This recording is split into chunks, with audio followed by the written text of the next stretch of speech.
প্রথমবারের মতো এত সকাল সকাল ঘুম থেকে উঠে কোনো দাওয়াতে যাচ্ছি, তাও আবার এই কনকনে ঠান্ডার মধ্যে। হ্যালো এভরিওয়ান, আসসালামু আলাইকুম। কেমন আছো সবাই? আজকে খুব সকালে ঘুম থেকে উঠেই মা ছেলে মিলে রেডি হয়ে নিলাম। আমরা কিন্তু অনেক সকালে ঘুম থেকে উঠেছি, আমার ছেলেটার তো এখনো ঘুমই কাটেনি। সে যাই হোক, আজকে কিন্তু আর সকালের খিচুড়িটা মিস করা যাবে না। সবসময় এই খিচুড়িটা আমি মিস করে ফেলি। ও তোমাদের তো এখনো বলাই হয়নি আমরা কোথায় যাচ্ছি। আমরা যাচ্ছি হলো পুচু সোনাদের বাড়িতে, কারণ আজকে আমাদের পুচু সোনার জন্মদিন। ছোট করে একটা আয়োজন করা হয়েছে, যেখানে শুধুমাত্র ফ্যামিলির লোকজনরাই থাকবে। আমরা রিক্সা দিয়ে মা ছেলে মিলে কালামপুর বাজার পর্যন্ত চলে আসলাম, আর এই তো এখানে বরাবর ভাইয়াও চলে আসছে। আমরা কিন্তু একসাথে একই গাড়িতে পুচু সোনাদের বাড়িতে যাব। এই প্রথমবার আমরা পুচু সোনাদের বাড়িতে যাচ্ছি, এই জন্য আপুকে বলে রাখছিলাম আপনারা যাওয়ার সময় আমাকে নিয়ে যান। তো আমরা যেতে যেতেই গাড়ির ভিতর নাস্তা করে নিচ্ছিলাম। ভাইয়া হোটেল থেকে আমাদের সবার জন্য নাস্তা কিনে নিয়ে আসছিল।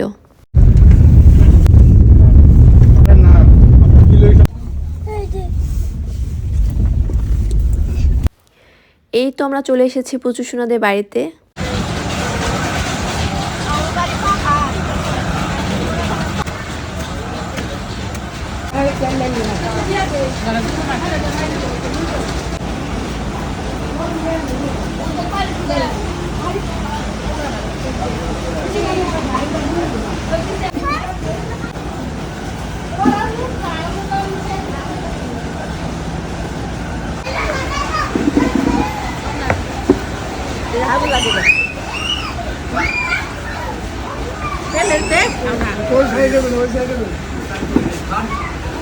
আর এই তো এখানে আমরা সবাই মিলে একসাথে বসে গরম গরম ধোয়া ওঠা খিচুড়ি খাচ্ছি।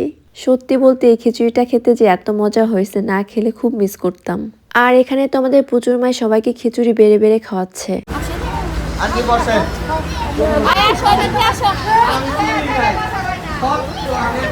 এদিকে আমি খাচ্ছি, আর ওদিকে আমার ছেলেটা কি সুন্দর করে পুচু সোনা শিফামনির সাথে খেলছে, মাশাল্লাহ। আর এই তো আমাদের পুচু সোনা, ওরই কিন্তু আজকে জন্মদিন। সবাই কিন্তু ওর জন্য অনেক বেশি দোয়া করে দিও।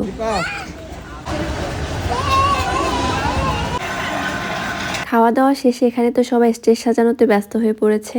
আমরা সবাই মিলে অনেক মজা করে স্টেজ সাজাচ্ছিলাম। এখানে দেখো কিউট একটা কাপল, কি আবার নজর দিও না।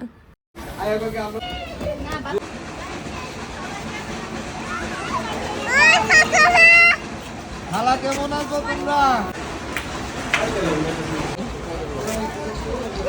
এই যে এতক্ষণে গুড্ডুর আসলো, ওরা আজকে কিসের জন্য জানি দেরি করে ফেলছে। আমরা তো সকাল থেকে ওদের জন্য ওয়েট করতেছিলাম।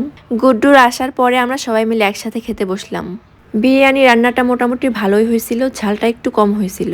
যাই হোক, বাচ্চারা তো শান্তি মতো খেতে পারছে, আমার ছেলেটা তো বেশ ভালোই খাইছে মাশাল্লাহ। বিরিয়ানি খাওয়ার পর ওখানেই দই নিলাম। দইয়ের কথা বলতে গেলে দইটা আমার কাছে বেশ ভালোই লাগছে। হালকা একটু টক ভাব ছিল, তো এই জন্য আমার কাছে বেশি ভালো লাগছে। ওকে কি জানি লাগে তোমার?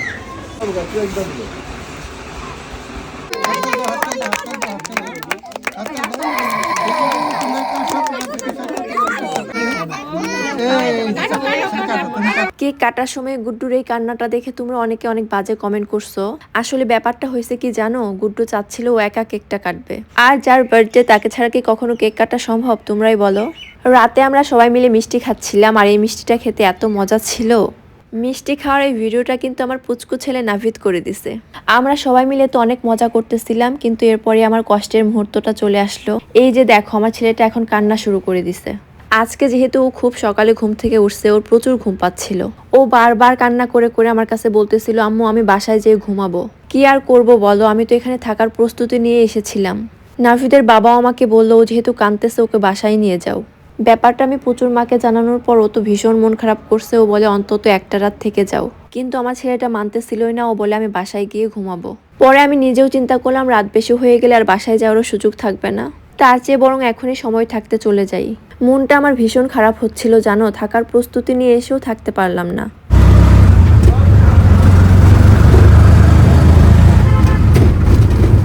আজকের ভ্লগটি এ পর্যন্তই, দেখা হবে পরবর্তী ভ্লগে। সবাই ভালো থাকবে, আল্লাহ হাফেজ।